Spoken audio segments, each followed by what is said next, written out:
তিনি সপরিবারে এখানে দাঁড়িয়ে আছে। আমার মা দীপালি চক্রবর্তী, তারপরে হচ্ছে আচ্ছা উনি নিজের পরিচয় নিজেই দেবেন, বলুন। নমস্কার সুদীপ্তাদি, আমি শাহিদা।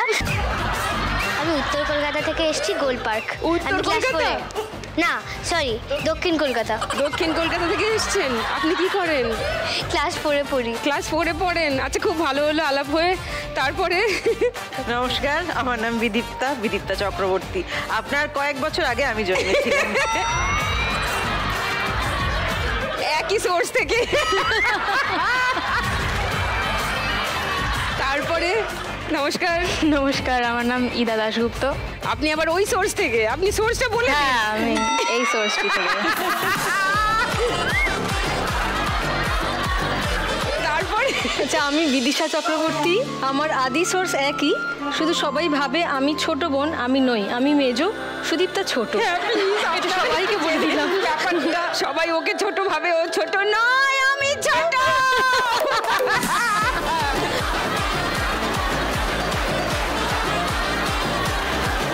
আমি অবেপ্রা দেবরাজ, আর আমি এনার মেয়ে।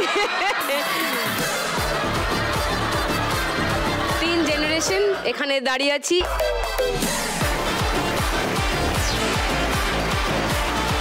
Welcome to my show!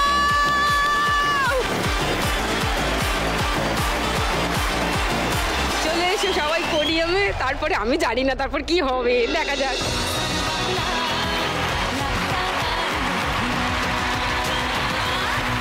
প্রথম পোডিয়ামে আছেন আমি যাকে মা বলি, এবং তার পাশে আছেন যিনি আমাকে মা বলেন। হ্যাঁ, বলো কেমন লাগছে মা?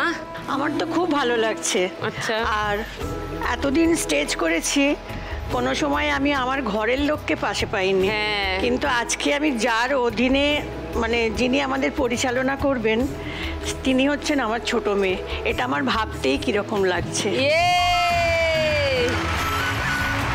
আর মার পাশে আছে একজন, যবে থেকে আমার এই খেলা শুরু হয়েছে তবে থেকে উনি দিন গুনছেন আমাকে কবে কেউ ডাকবে এই খেলাটা খেলতে। কতবার যে আমাকে জিজ্ঞেস করেছে, মাম্মা আমাকে কবে কেউ ডাকবে এই খেলাটা খেলতে। আজকে ডেকেছে তোমাকে সান বাংলা, কেমন লাগছে? আমি খুব এক্সাইটেড। আমি মানে কোনোদিন ভাবিনি যে এখানে আমি খেলবো। আই জাস্ট ড্রিমড, কিন্তু আমি ভাবিনি যে সত্যি এরকম হবে, বিকজ এখানে বাচ্চারা খেলে না। বাট আমি খেলতে পারছি।